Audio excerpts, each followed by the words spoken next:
नमस्कार दोस्तों। SP study point के इस यूट्यूब प्लेटफॉर्म पे एक बार फिर से आप सभी दोस्तों का बहुत बहुत स्वागत है।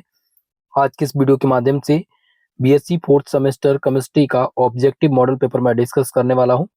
जिन भी स्टूडेंट का एग्जाम कल है या फिर जो हमारे राजा महेंद्र प्रताप अलीगढ़ विश्वविद्यालय के स्टूडेंट हैं, उन सभी के लिए आज की वीडियो मोस्ट इंपॉर्टेंट होगी। जैसा कि मां शाकुंभरी विश्वविद्यालय में कल परीक्षा है, तो आप सबके लिए दोस्तों इंपॉर्टेंट रहेगी आज ये क्लास। फोर्थ सेमेस्टर में जो आपका पेपर टाइटल है वो है quantum mechanics and analytical techniques. इससे संबंधित मैंने 3 से 4 वीडियोस पहले भी अपलोड कर रखा है, जो कि मैंने मॉडल पेपर आप लोग के लिए तैयार कराया था। वो भी वीडियो आप देख लेंगे, प्लेलिस्ट में आपको मिल जाएगी। साथ ही साथ दोस्तों 2 से 3 विश्वविद्यालय के क्वेश्चन पेपर आपको मिल जाएंगे, जो डीडीयू यानी दीनदयाल उपाध्याय गोरखपुर विश्वविद्यालय का क्वेश्चन पेपर है, और एक क्वेश्चन पेपर है जो कि है ये 75 क्वेश्चन आया हुआ था एमजीएपीआरयू बरेली विश्वविद्यालय में। ठीक है, और इसी प्रकार से 2 से 3 विश्वविद्यालय के ओल्ड क्वेश्चन पेपर मिल जाएंगे जो प्रीवियस ईयर के हैं। आपके मां शाकुंभरी विश्वविद्यालय का भी पेपर मैंने सॉल्व करा रखा है, तो हमारे इस यूट्यूब चैनल पर आपको सभी क्लास मिल जाएंगे। अगर आप लोगों ने वो वीडियो देखा होगा तो आप सबके लिए क्लास सफिशियंट है, लेकिन कल पेपर लगा हुआ है, आज आप ये वीडियो देख रहे हैं, तो भाई इंपॉर्टेंट ये है कि इसमें जो रिपीटेड क्वेश्चन है आज मैं उन्हीं को सॉल्व कराऊंगा जो आपको पेपर में बार बार एग्जामिनर पूछता है। ठीक है, तो यहाँ पर अगर आप 2026 सत्र में देखेंगे, मैं ये भी बता दे रहा हूँ, बहुत सारे स्टूडेंट हैं जो ओल्ड वीडियो देखते हैं 2026 में, तो 2026 के लिए भी इम्पोर्टेंट है। चलिए स्टार्ट करते हैं आज की इस क्लास को और सॉल्व करते हैं इस मॉडल पेपर को। पहला क्वेश्चन जिसमें है कि विलायक निष्कर्षण विधि से लगभग पूरा विलेय पृथक किया जा सकता है। तो ऑप्शन में दिया गया एकल विधि पद द्वारा या द्विविधि या बहुविधि द्वारा। तो बहुपद विधि द्वारा हम विलायक निष्कर्षण विधि से लगभग पूरा विलेय पृथक कर सकते हैं। ऑप्शन सी इस क्वेश्चन में करेक्ट उत्तर आपका होगा। नेक्स्ट क्वेश्चन है कि विलायक निष्कर्षण विधि में प्रयुक्त विलायक की विलेयता जलीय प्रावस्था में होनी चाहिए। तो जलीय प्रावस्था में बहुत कम होनी चाहिए, यहाँ पर डी आंसर आपका करेक्ट उत्तर है। नेक्स्ट क्वेश्चन है दोस्तों, सतत निष्कर्षण विधि प्रयुक्त की जाती है जबकि वितरण अनुपात है। जब सतत निष्कर्षण विधि तब प्रस्तुत की जाती है जब वितरण अनुपात बहुत कम होता है, इसलिए ऑप्शन बी इस क्वेश्चन में आपका करेक्ट उत्तर होगा। नेक्स्ट क्वेश्चन देखेंगे जिसमें है कि बैच निष्कर्षण विधि प्रयोग की जाती है जबकि आवश्यक पृथक्करण प्राप्त करने के लिए वितरित अनुपात अनुपात जो होगा वो अधिक होगा। यहाँ पर ऑप्शन नंबर ए इस क्वेश्चन में करेक्ट उत्तर होगा। नेक्स्ट क्वेश्चन है दोस्तों जिसमें पूछा गया है कि अक्रिय विलायक द्वारा स्पेसीज का पृथक्करण होता है ध्रुवीय या फिर अध्रुवीय या दोनों। तो इनमें से अध्रुवीय अक्रिय विलायक द्वारा अध्रुवीय स्पेसीज का पृथक्करण होता है, यानी नॉन पोलर। ऑप्शन नंबर आपका 20 क्वेश्चन में करेक्ट उत्तर होगा। अगला क्वेश्चन है क्रोमेटोग्राफी तकनीकी को जिसमें पृथक्करण आणविक आकार के आधार पर होता है उसको क्या कहते हैं। तो उसको दोस्तों याद रखेंगे, इसको हम क्या बोलते हैं, इसको हम एक्सक्लूशन बोलते हैं। ऑप्शन सी आपका करेक्ट उत्तर हो जाएगा, एक्सक्लूशन। अगला क्वेश्चन जो कि मोस्ट इंपॉर्टेंट है, और यह क्वेश्चन अभी हाल ही में 2025 में परीक्षा जो कराई गई है, इसमें डॉक्टर भीमराव अंबेडकर आगरा विश्वविद्यालय की परीक्षा कराई गई है। ठीक है, और सिद्धार्थ यूनिवर्सिटी की परीक्षा कराई गई है। अभी हाल ही में एनजेपीआरयू बरेली विश्वविद्यालय का हुआ है डीडी यूनिवर्सिटी में। यहाँ पर लगभग ये क्वेश्चन सब में पूछा गया है। तो पतली परत क्रोमेटोग्राफी का सिद्धांत पूछा गया कि ये किस सिद्धांत पर, तो ये अधिशोषण और वितरण दोनों के सिद्धांत पर वर्क करती है, इसलिए आप सभी लोग इसका आंसर सी करिएगा। ठीक है, चलिए अगला क्वेश्चन देखते हैं। अधिशोषण पदार्थ में कौन से गुण होते हैं। तो अधिशोषण पदार्थ में दोस्तों जो गुण होते हैं वो अधिक सतह क्षेत्रफल होते हैं, उच्च रंध्रता होती है, रासायनिक रूप से अक्रिय भी होते हैं, इसलिए हम लगाएंगे यहाँ पर आपका डी आंसर। ध्यान रखेंगे डी आंसर लगाएंगे, ये सभी आपके सही उत्तर होंगे। अगला क्वेश्चन है आयन विनिमय क्रोमेटोग्राफी में आयन का विनिमय किसके अनुसार होता है। ये क्वेश्चन कई बार एग्जाम में रिपीट हुए हैं, एग्जामिनर बार बार इसको पूछता है। तो आयन विनिमय क्रोमेटोग्राफी में आयन का जो विनिमय होता है वो सक्रिय द्रव्यमान के नियम के अनुसार होता है, इसलिए बी आंसर इस क्वेश्चन में आपका करेक्ट उत्तर होगा। आशा करता हूं कि आप सबको यह वीडियो पसंद आ रही हो।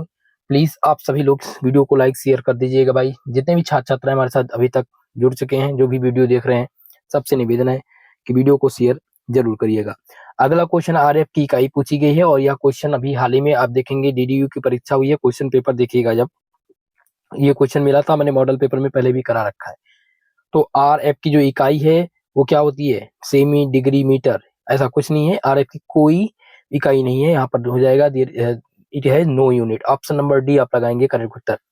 अगला क्वेश्चन है कि जबकि गतिशील प्रावस्था ऊपर की ओर आगे बढ़ती है, इस प्रकार के विकास प्रकार को क्या कहते हैं? इसको ऊर्ध्वगामी बोलते हैं, असेंडिंग बोलते हैं, या डिसेंडिंग बोलते हैं, या फिर रेडियल बोलते हैं, या ये सभी। तो इनमें आपका हो जाएगा सही उत्तर असेंडिंग। जब बात हो गतिशील प्रावस्था ऊपर की ओर बढ़ जाए तो इस प्रकार को क्या बोलेंगे? ऊर्ध्वगामी। ऑप्शन नंबर ए इस क्वेश्चन में करेक्ट उत्तर होगा। अगला क्वेश्चन है पार्टीशन क्रोमेटोग्राफी में स्थिर प्रावस्था है। पार्टीशन क्रोमेटोग्राफी में स्थिर प्रावस्था पूछी गई थी, तो आप लोग याद रखेंगे पार्टीशन क्रोमेटोग्राफी में स्थिर प्रावस्था जो है होती है वो द्रव्य होती है। ठीक है, ऑप्शन नंबर 20 क्वेश्चन में करेक्ट उत्तर होगा। अगला क्वेश्चन है कि कॉलम की दक्षता, कॉलम की लंबाई अपन कॉलम की चौड़ाई का अनुपात बढ़ता है बढ़ने पर, कम करने पर, या कोई परिवर्तन नहीं है, इनमें से कोई नहीं। तो इनमें से जो सही उत्तर हो जाएगा वो हो जाएगा ऑप्शन नंबर आपका ए, यानी कि बढ़ने पर। कॉलम की दक्षता जो कि दिया गया है कॉलम की लंबाई अपन कॉलम की चौड़ाई, तो इसका अनुपात बढ़ने पर बढ़ता है। ठीक है, चलिए अगला क्वेश्चन है द्रव क्रोमेटोग्राफी में दोनों द्रव होने चाहिए, परस्पर विलय या परस्पर अविलय या आंशिक विलय। तो इसमें कौन सा उत्तर सही होगा? ध्यान रखेंगे, द्रव क्रोमेटोग्राफी में दोनों द्रव जो होने चाहिए वो परस्पर अविलय होना चाहिए, इसलिए बी आंसर इस क्वेश्चन में करेक्ट उत्तर है। अगला क्वेश्चन है अधिशोषण क्रोमेटोग्राफी में प्रयुक्त अधिशोषण पदार्थ है एल्यूमिना या सिलिका जेल या ए और बी दोनों। तो इनमें से दोस्तों ध्यान रखेंगे कि आपका जो सही उत्तर हो जाएगा वो हो जाएगा सी ऑप्शन। अधिशोषण क्रोमेटोग्राफी में प्रयुक्त अधिशोषण पदार्थ एल्यूमिना और सिलिका जेल दोनों है। चलिए द्रव क्रोमेटोग्राफी को क्या बोलते हैं? मोस्ट इंपॉर्टेंट क्वेश्चन है और ये रिपीटेड है, ध्यान रखेंगे।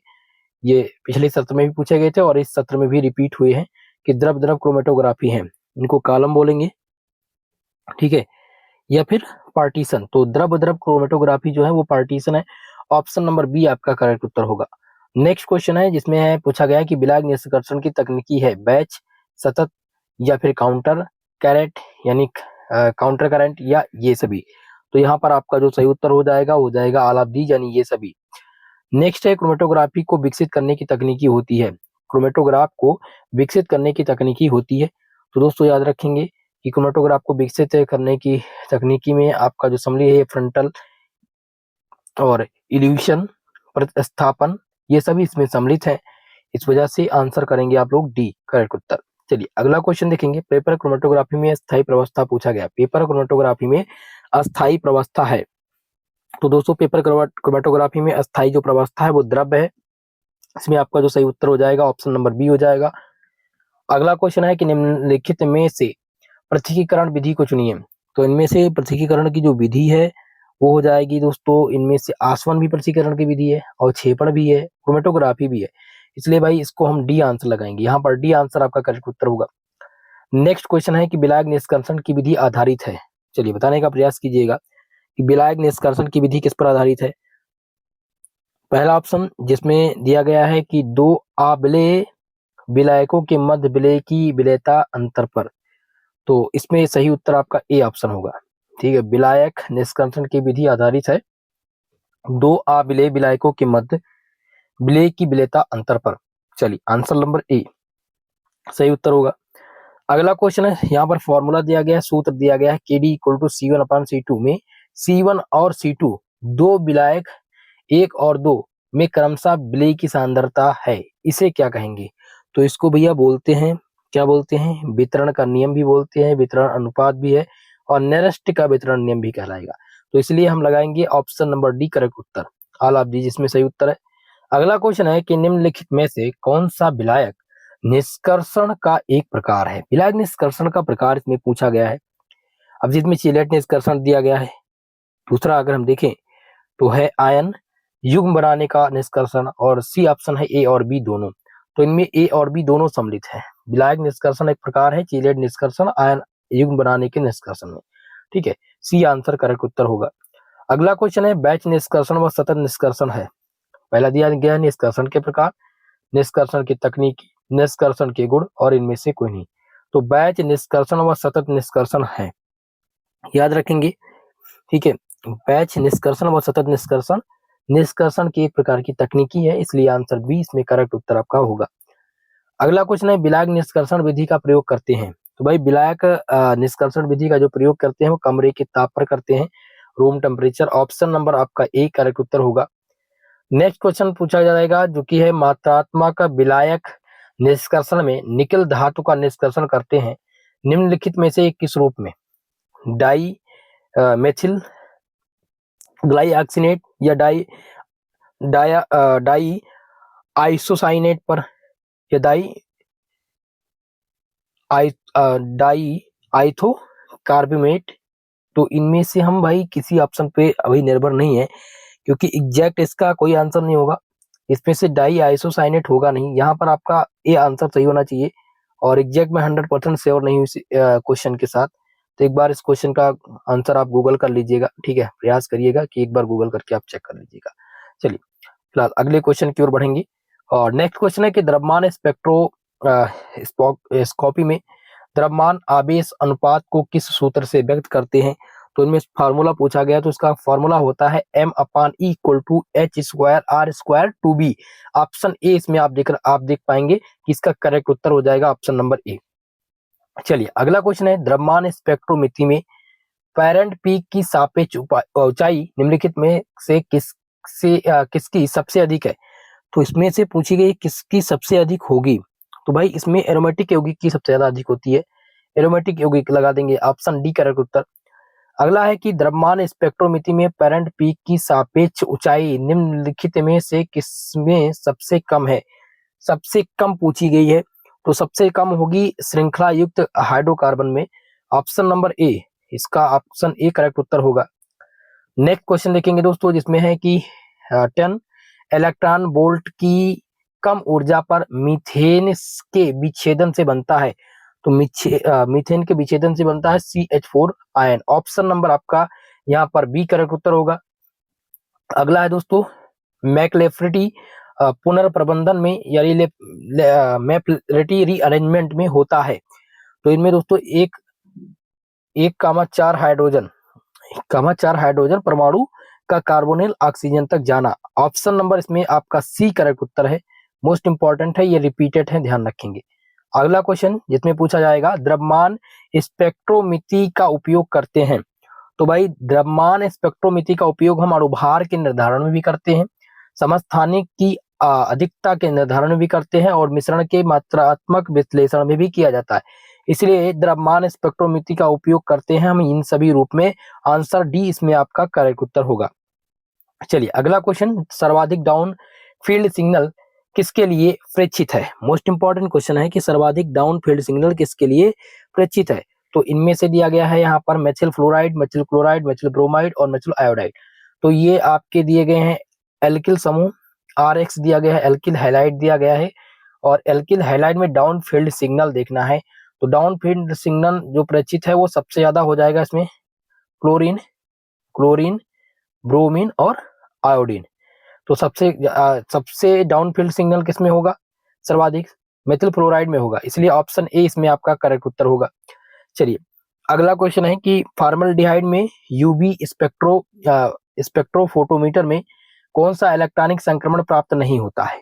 तो इनमें दोस्तों सबसे हाईएस्ट संक्रमण प्राप्त नहीं होता है सिग्मा से सिग्मा स्टार। ऑप्शन डी इस क्वेश्चन में करेक्ट उत्तर होगा। अगला है लैम्डा मैक्स के लिए सही क्रम इसमें पूछा गया है। भाई लैम्डा मैक्स के लिए जो सही क्रम इनमें से है वो हो जाएगा ऑप्शन नंबर ए 135 साइक्लोहेप्टाटेट्राइन, फिर 13 साइक्लोहेक्साडाइन और इसमें हो जाएगा साइक्लोहेप्टीन। यही इसका सही क्रम है लैम्डा मैक्स का। ऑप्शन नंबर ए इसमें करेक्ट उत्तर होगा। अगला क्वेश्चन IR स्पेक्ट्रम में फिंगरप्रिंट क्षेत्र पूछा गया है। तो फिंगरप्रिंट क्षेत्र याद रखेंगे 800 से लेकर के 1400 सेंटीमीटर यूनिवर्स, ठीक है। ये कई बार पेपर में आया हुआ है, और कभी कभी क्या होता है पेपर में पूछ लिया जाता है 1400 से लेकर के 16 ऑप्शन में मिलता ही नहीं है, तो सबसे कम आप देखेंगे उसी पे आप टिक करेंगे। ओके चलिए अगला क्वेश्चन है कि 60 मेगाहर्ट्ज उपकरण द्वारा 162 हर्ट्ज पर उपलब्ध पीक के लिए 120 मेगाहर्ट्ज उपकरण से डेल का मान पूछा गया है कि इसका मान क्या होगा। तो इसका जो मान होगा दोस्तों वो होगा 2.7 ppm। ऑप्शन नंबर आपका ए इस क्वेश्चन में करेक्ट उत्तर होगा। चलिए अगला क्वेश्चन है 3 हेक्साइन से कितने NMR सिग्नल प्राप्त हो सकते हैं? तो 3 हेक्साइन से जो NMR सिग्नल आएंगे वो 2 आएंगे, इसलिए बी ऑप्शन इसमें करेक्ट उत्तर होगा। अगला क्वेश्चन दिया गया है CH3 के लिए PMR स्पेक्ट्रम में सिग्नल की संख्या। तो इसमें सिग्नल की जो संख्या आएगी वो 3 आएगी भाई, मोस्ट इंपॉर्टेंट है।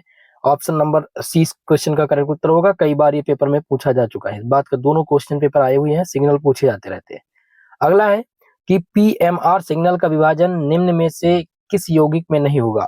तो इनमें से PMR सिग्नल का भाई विभाजन टालिन का तो होता है, एन-ब्यूटेन भी है, HCl फॉर्मेट, इसमें 1,2 डाइक्लोरो इथेन में नहीं होगा। ऑप्शन डी इसमें आपका करेक्ट उत्तर होगा।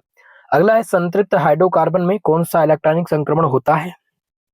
तो संतृप्त हाइड्रोकार्बन में इलेक्ट्रॉनिक संक्रमण जो होता है सिग्मा से सिग्मा स्टार। यहाँ पर आपका ऑप्शन नंबर आपका बी करेक्ट उत्तर है। चलिए नेक्स्ट क्वेश्चन की तरफ। और अगला क्वेश्चन है TMS का पूरा रूप लिखिए। बहुत ही मोस्ट इंपॉर्टेंट क्वेश्चन है, ये कई बार एग्जाम में पूछे जा चुके हैं। 2025 में 2 यूनिवर्सिटियों ने इनको पूछा है अभी तक। ठीक है, तो TMS का पूरा रूप पूछा गया है, तो टेट्रामेथिलसिलेन, इसका जो फुल फॉर्म होता है वो क्या होता है, टेट्रामेथिलसिलेन होता है। ऑप्शन नंबर डी इस क्वेश्चन में करेक्ट उत्तर होगा।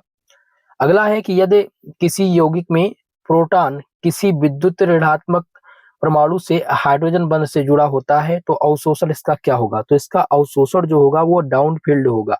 क्या होगा भैया, डाउनफील्ड। जब भी बात करें किसी भी यौगिक में प्रोटॉन की विद्युत ऋणात्मकता यानी विद्युत इलेक्ट्रोनेगेटिविटी परमाणु से हाइड्रोजन बंध से जुड़ा हुआ हो तो इसका अवशोषण डाउनफील्ड होगा। क्लियर है। चलिए अगला क्वेश्चन है वाइनिल क्लोराइड दिया गया है। ठीक है, वाइनिल क्लोराइड जिसमें CH2 double bond C single bond H single bond Cl, कितने PNMR सिग्नल होंगे। इसमें माफ कीजिएगा NMR सिग्नल पूछा गया है, PMR नहीं है, NMR सिग्नल पूछा गया, कितने NMR सिग्नल देगा। तो इनमें जो NMR सिग्नल की संख्या होगी वो 3 होगी। यहाँ पर ऑप्शन बी करेक्ट उत्तर है।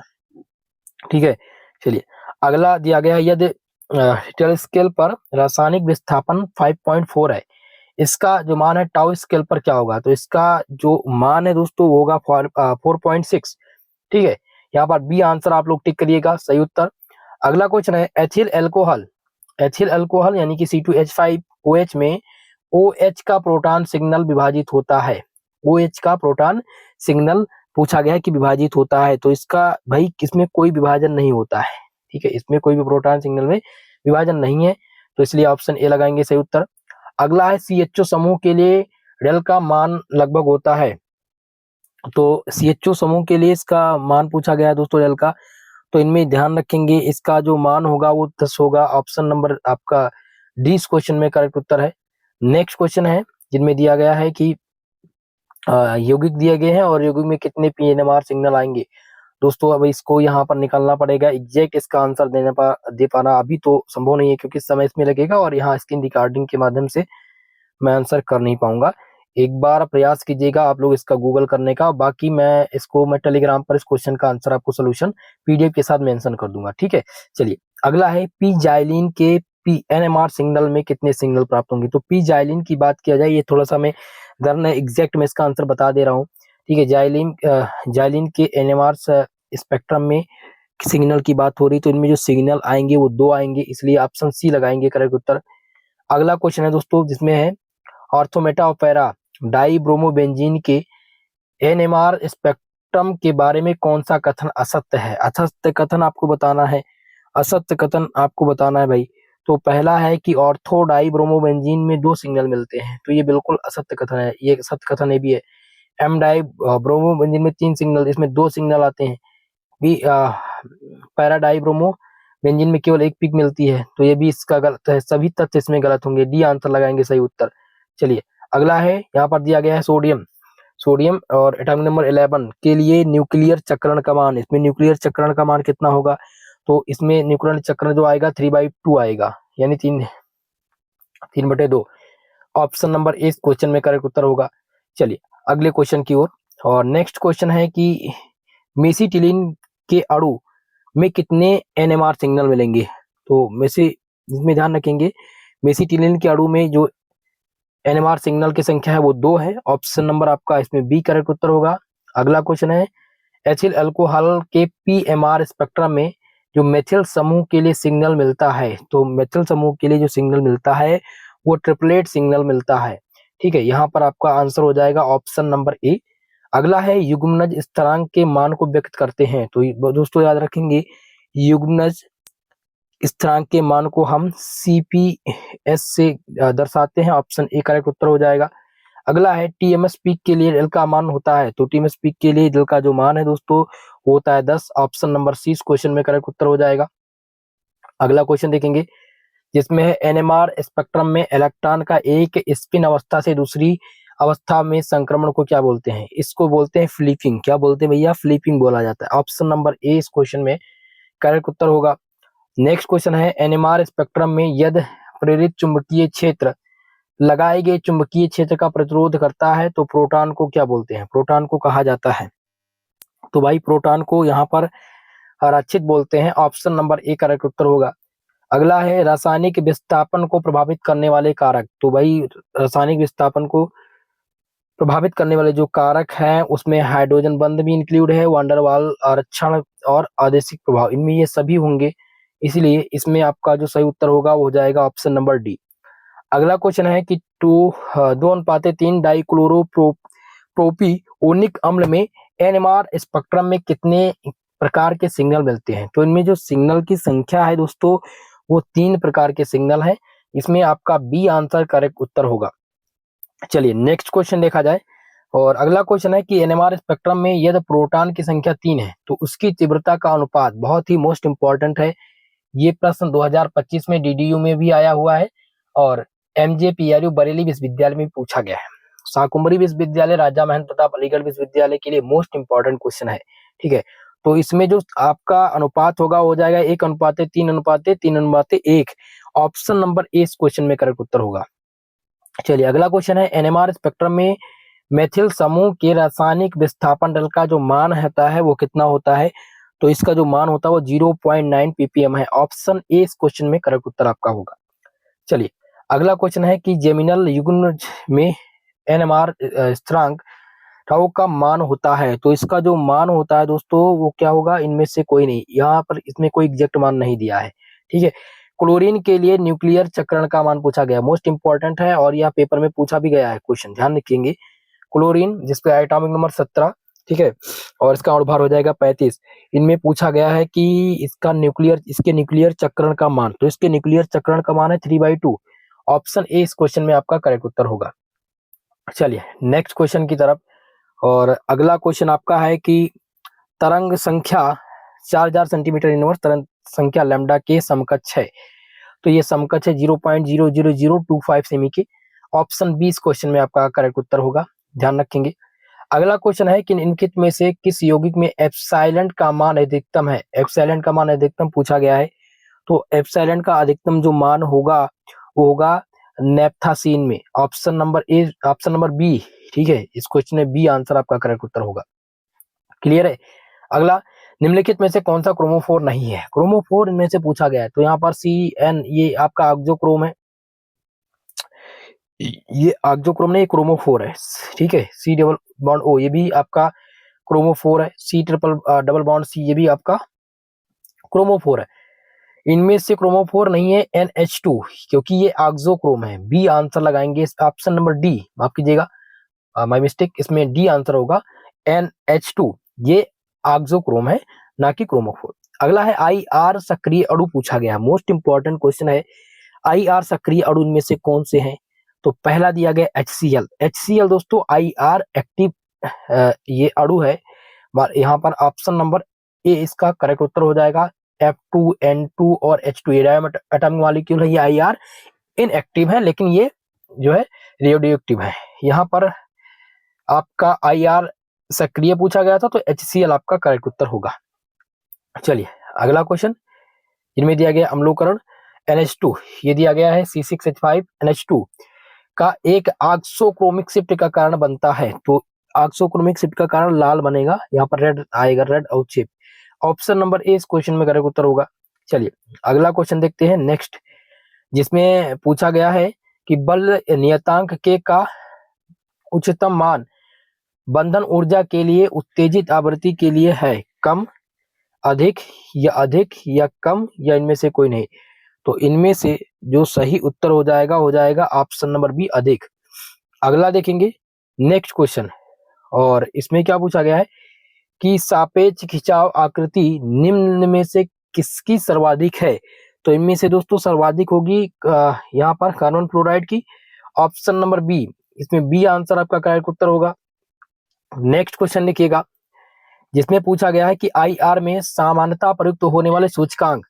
आईआर में क्या पूछा गया है, क्वेश्चन को देखेंगे कि आईआर में सामान्यतः प्रयुक्त होने वाले सूचकांक, जिनमें आपका ऑप्शन दिया गया अमीटर, बी है बोलोमीटर, सी दिया गया पीएच मीटर और डी दिया गया है कोलारीमीटर।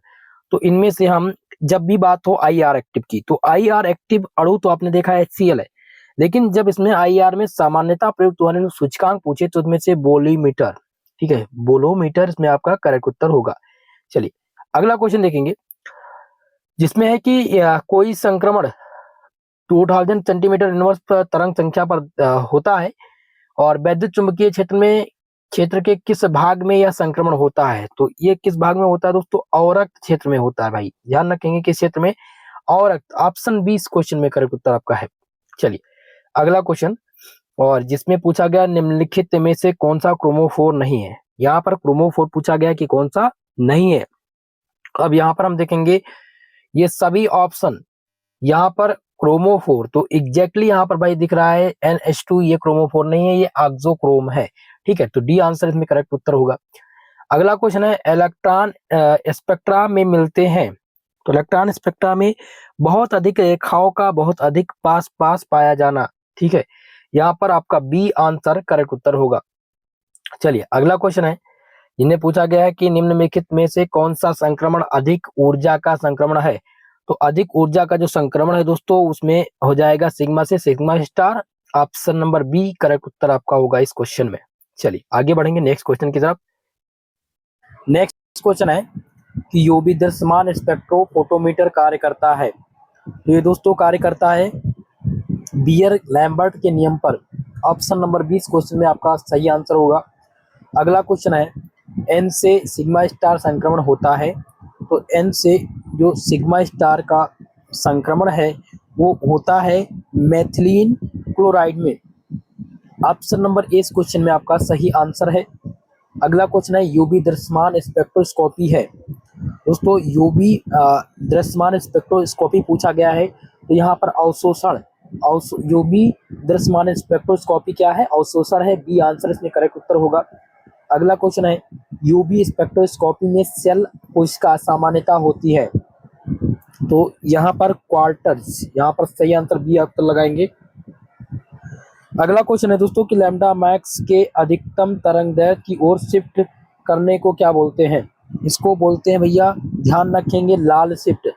जब लैम्डा मैक्स के अधिकतम तरंगदैर्घ्य होगा, लैम्डा मैक्स अधिकतम तरंगदैर्घ्य की तरफ जब शिफ्ट होगा उसको हम लाल शिफ्ट बोलेंगे, ऑप्शन डी करेक्ट उत्तर होगा। अगला है, सिग्मा से सिग्मा स्टार संक्रमण के लिए लैम्डा मैक्स पाई जाती है। तो लैम्डा मैक्स जो पाई जाती है वो यूवी क्षेत्र में पाई जाती है, ऑप्शन नंबर सी इस क्वेश्चन में आपका सही आंसर है। नेक्स्ट क्वेश्चन है, संयोजकता इलेक्ट्रॉन का संक्रमण होता है। याद रखेंगे दोस्तों, संयोजकता इलेक्ट्रॉन का जो संक्रमण होता है वो दृश्यमान स्पेक्ट्रोस्कोपी और यूवी स्पेक्ट्रोस्कोपी होता है, इसलिए आंसर करेंगे डी, ठीक है। इस क्वेश्चन में आपका सही आंसर हो जाएगा option number D. Next question है कि नीले शिफ्ट में लैम्डा अधिकतम का विस्थापन होता है। तो इसमें अधिकतम विस्थापन होता है जब लंबी तरंगदैर्घ्य और छोटी तरंगदैर्घ्य के लिए, इसलिए सी आंसर, ए और बी आप दोनों पर सही आंसर लगाएंगे। चलिए अगला क्वेश्चन देखेंगे, इसमें है कि इलेक्ट्रॉन संक्रमण के लिए चयन का नियम पूछा गया है। चलिए मोस्ट इंपॉर्टेंट है, ध्यान रखेंगे, इलेक्ट्रॉन चयन के लिए क्या पूछा गया है, चयन का नियम। तो जो चयन का नियम है दोस्तों वो है B equal to plus minus 1, इसलिए ऑप्शन नंबर डी इस क्वेश्चन में आपका करेक्ट उत्तर होगा। नेक्स्ट क्वेश्चन को देखें, जिसमें है कि विद्युत चुंबकीय तरंग को निम्न के लिए आवृत्ति को क्रम में व्यवस्थित करिए। रेडियो तरंग दी गई है IR, UV और गामा किरणें, ठीक है। तो इनमें से आपको सही उत्तर बताना है। तो इनमें से जो सही उत्तर हो जाएगा आपका वो हो जाएगा ऑप्शन नंबर बी, यानी कि सबसे पहले डी है यानी गामा किरणें, फिर आपका UV, फिर आपका आएगा IR और फिर रेडियो तरंगे। चलिए अगला क्वेश्चन, नेक्स्ट प्रश्न है कि निम्नलिखित में से कौन सा संक्रमण अधिकतम ऊर्जा का अवशोषण करता है। तो भाई अधिकतम ऊर्जा का अवशोषण इलेक्ट्रॉनिक संक्रमण करता है। कौन सा करता है? इलेक्ट्रॉनिक संक्रमण। इसलिए ऑप्शन ए इस क्वेश्चन में करेक्ट उत्तर होगा। नेक्स्ट क्वेश्चन है, इलेक्ट्रॉनिक संक्रमण में लगने वाले समय में जो न्यूक्लियस की गति लगभग नगण्य होती है और इसको क्या बोलते हैं? तो इसको भैया फ्रैक कंडोल नियम बोलते हैं। ऑप्शन नंबर 20 क्वेश्चन का सही आंसर है। चलिए अगला क्वेश्चन है, ओजोन परत निम्नलिखित में से किस प्रकार के नुकसानदायक विकिरण को आने से रोकता है? पहला दिया गया है पराबैंगनी, दूसरा है इंफ्रारेड या दूरस्थ इंफ्रारेड या फिर निकटस्थ इंफ्रारेड। तो इनमें से हो जाएगा पराबैंगनी। ऑप्शन नंबर आपका ए करेक्ट उत्तर होगा। नेक्स्ट क्वेश्चन है, द्विपरमाणुक SHO के लिए दोलनात्मक आवृत्ति बी के लिए शून्य बिंदु ऊर्जा है। तो शून्य बिंदु ऊर्जा जो है वो हो जाएगा 1/2 HB। ऑप्शन नंबर आपका 20 क्वेश्चन में करेक्ट उत्तर है। नेक्स्ट क्वेश्चन है कि निम्नलिखित में से गलत युग्म को चुनिए। यहाँ पर गलत युग्म आपको चुनना है। पराबैंगनी यहाँ पर दिया गया है सही युग्मन, बिल्कुल सही है। IR क्रियात्मक समूह सही है आंसर। घूर्णात्मक स्पेक्ट्रा जड़त आघूर्ण सही है और डी दिया गया इनमें से कोई नहीं। तो भाई ये सभी सही है, गलत कोई है ही नहीं, इसलिए डी आंसर लगा देंगे करेक्ट उत्तर। अगला क्वेश्चन है, निम्नलिखित में से किस संक्रमण के लिए ऊर्जा न्यूनतम ऊर्जा की आवश्यकता होती है?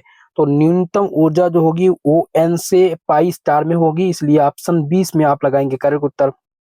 और अगले क्वेश्चन की तरफ बढ़ेंगे।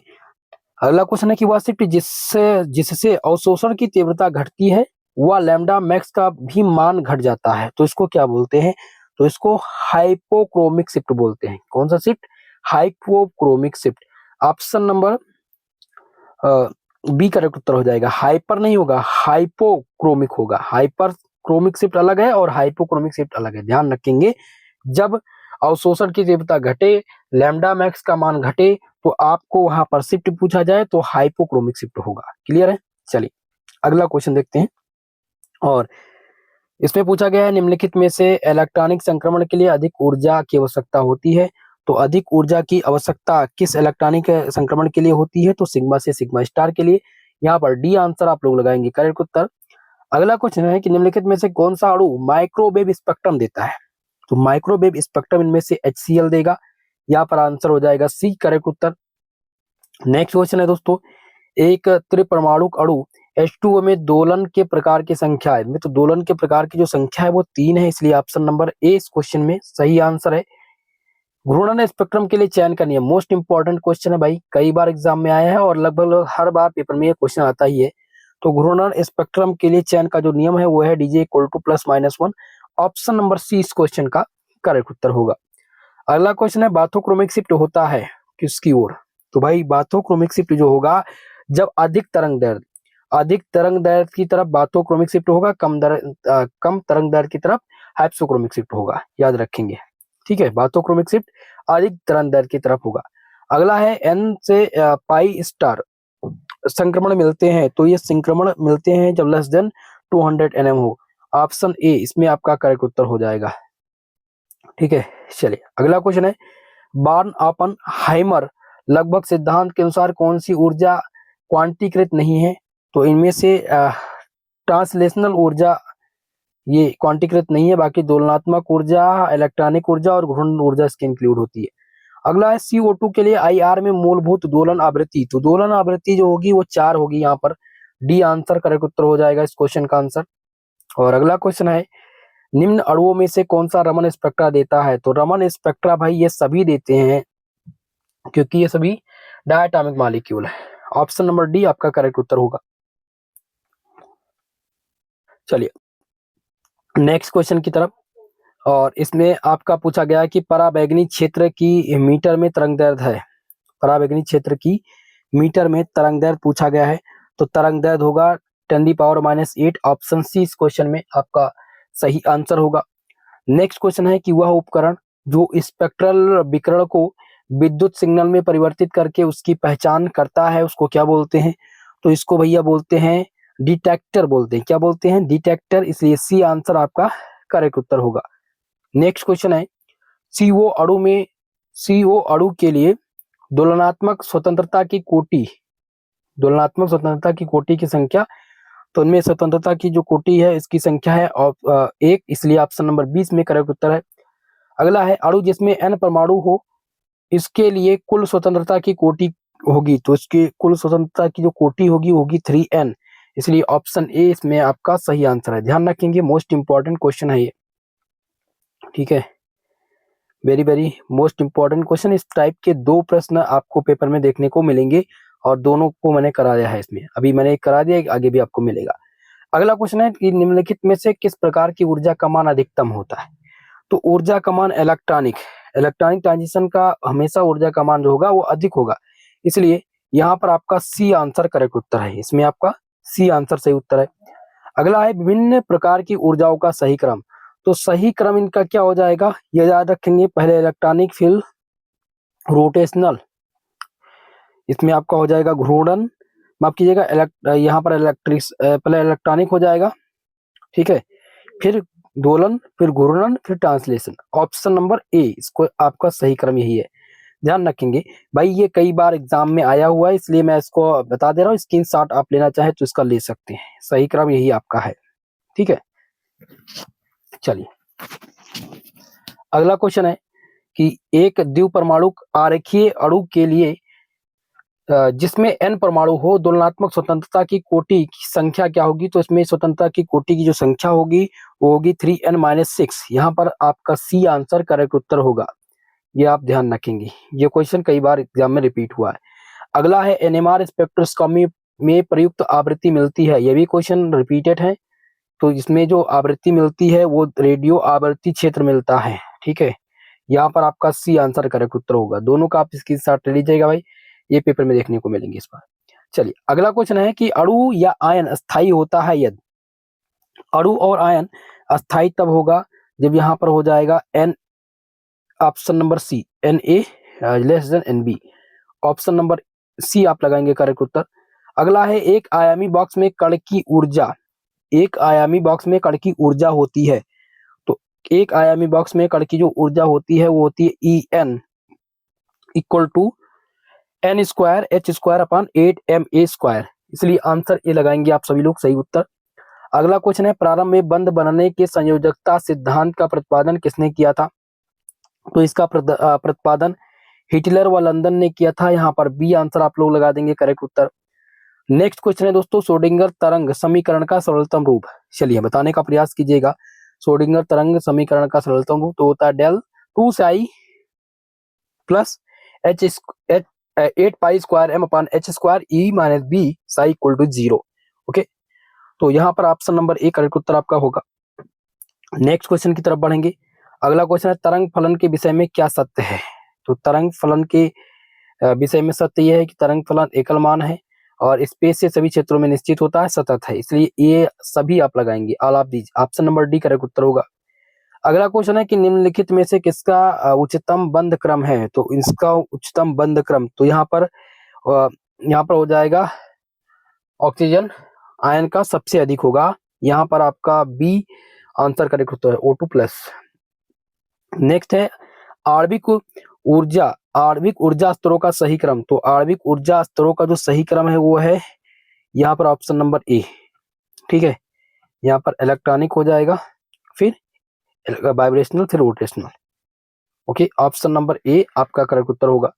नेक्स्ट है कि कक्षक जिसमें एक रेडियल व एक कोणीय नोड है, इनमें से कौन सा है? तो यहाँ पर ध्यान रखेंगे 3p कक्षक में हमेशा एक रेडियल व एक नोडल एक कोणीय नोड है, ऑप्शन नंबर सी करेक्ट उत्तर है, कई बार एग्जाम में पूछा जा चुका है प्रश्न, ठीक है। किरचॉफ का नियम पूछा गया है, तो किरचॉफ का नियम क्या है? ES upon AS equal to EB, option number A इस क्वेश्चन में करेक्ट उत्तर हो जाएगा, कई बार ये पेपर में पूछे गए हैं प्रश्न, ठीक है, इस बात का विशेषकर ध्यान रखेंगे। अगला क्वेश्चन है सफेद बॉडी है, इनमें से क्या पूछा गया है? सफेद बॉडी जो पूरे आपतित प्रकाश को परावर्तित कर देता है उसको क्या बोलते हैं? व्हाइट बॉडी, सफेद बॉडी बोलते हैं, ये आंसर इसमें करेक्ट उत्तर आपका है। नेक्स्ट क्वेश्चन देखेंगे जिसमें ब्लैक बॉडी के तापीय संतुलन की स्थिति में एमिसिविटी एप्सिलॉन, यहाँ पर दिया गया एप्सिलॉन का मान, तो एप्सिलॉन का जो मान है वो होगा 1.0, ऑप्शन सी इस क्वेश्चन में आपका करेक्ट उत्तर होगा। अगला है निम्न सूत्र lambda max T equal to B को कहते हैं, तो इसको क्या बोला जाता है भैया? इसको बोलते हैं बीन का विस्थापन नियम, बीन का विस्थापन नियम बोलते, बी आंसर इसमें करेक्ट उत्तर है। चलिए माफ कीजिएगा। अगला क्वेश्चन है प्लांक स्थिरांक का मान क्या होता है। चलिए बताने का प्रयास कीजिएगा आप सब कि प्लांक स्थिरांक का मान। तो इनमें प्लांक स्थिरांक का जो मान है वो है 6.626 into 10⁻⁻34 joule second. Option number C इस क्वेश्चन का करेक्ट उत्तर होगा। अगला क्वेश्चन है दोस्तों, एक फोटॉन जिसकी आवृत्ति 5.357 इंटू 10⁻14 प्रति सेकंड है, इसकी ऊर्जा होगी। तो इसकी जो ऊर्जा होगी वो हो जाएगी 3.550 इंटू 10⁻19 जूल। यहाँ पर आंसर हो जाएगा ऑप्शन नंबर ए। आज दोस्तों थोड़ा सा मैंने फास्ट क्लास ली है इसलिए क्योंकि कल आपका पेपर है, और प्रयास ये रहेगा कि जल्द से जल्द आप जो और भी वीडियोस हैं उनको आप रिवीजन कर पाए। माफ करिएगा, क्योंकि जितने भी आप प्रैक्टिस करेंगे उतने ही एमसीक्यू आपके लिए समझ में आएंगे। ठीक है भाई, तो इसलिए थोड़ा सा क्लास फास्टली मैं कंप्लीट कराना चाहता हूँ। और दूसरी बात, थोड़ा सा दोस्तों स्वास्थ्य इशू है, दिक्कत है, और इस हेल्थ इशू को लेकर के इसी वजह से क्लास आप सबकी स्थगित भी थी। फिलहाल बढ़ते हैं अगले क्वेश्चन पर। और अगला क्वेश्चन है कि किसने सफलतापूर्वक प्रकाश विद्युत प्रभाव की व्याख्या की थी। वही प्रकाश विद्युत प्रभाव की जो व्याख्या की थी वो आइंस्टीन जी ने की थी। यहाँ पर आंसर नंबर सी आपका करेक्ट उत्तर होगा। है निम्नलिखित में से डी ब्रोगली का समीकरण। तो lambda equal to H M B, lambda equal to H M B, ये डी ब्रोगली का समीकरण है भाई। ऑप्शन ए आप सब लगाएंगे करेक्ट उत्तर। अगला क्वेश्चन है कि निम्नलिखित में से कौन सी समीकरण हाइगेंसबर्ग सिद्धांत के लिए गलत है। हाइगेंसबर्ग सिद्धांत के लिए गलत है आपको बताना है। तो इनमें से गलत हो जाएगा del X into del P less than H upon 2 pi. ठीक है, ये आपका इसमें गलत हो जाएगा, बाकी ये सभी सही है हाइगेंसबर्ग के सापेक्ष में। अगला क्वेश्चन है निम्नलिखित में से स्टीफन बोल्ट्जमान का नियम। चलिए बताने का प्रयास कीजिएगा। निम्नलिखित में से स्टीफन बोल्ट्जमान नियम है। तो स्टीफन बोल्ट्जमान का जो नियम है वो है E beta directly proportional to T power 3। Option number इसमें आपका बी करेक्ट उत्तर होगा। अगला क्वेश्चन है n इक्वल टू 4 में कक्षक की संख्या क्या होगी। तो भाई n इक्वल टू 4 में कक्षक की संख्या 16 होगी। यहाँ पर आपका सी आंसर करेक्ट उत्तर है। और अगला है बैलेंस बॉन्ड थ्योरी के अनुसार अणु का कुल तरंग फलन लिखा जाता है। तो बैलेंस बॉन्ड थ्योरी के अनुसार तरंग फलन का जो फलन लिखा जाता है वो लिखा जाता है psi equal to psi A psi B. Option number A इस क्वेश्चन में आपका सही आंसर होगा। अगला क्वेश्चन है श्रोडिंगर समीकरण दिया गया del two psi upon del x2 plus del two psi upon del y2 plus del two psi upon del z square plus 8 pi square m upon h square E minus B.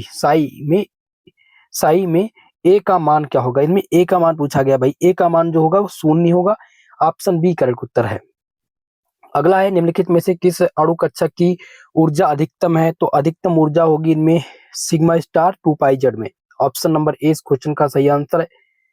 Next है Schrodinger तरंग समीकरण को लिखने का संक्षिप्त तरीका। तो इसका लिखने का जो संक्षिप्त तरीका है वो है H psi equal to E psi. Option number आपका सी इस क्वेश्चन में सही उत्तर होगा। भाई जो भी इंपॉर्टेंट क्वेश्चन थे, रिपीटेड क्वेश्चन थे आपके 8 यूनिट से, वो मैंने आपको करा दिए हैं। इसके अलावा जो मॉडल पेपर मैंने प्रोवाइड कर रखा है उन मॉडल पेपर को देख लीजिएगा।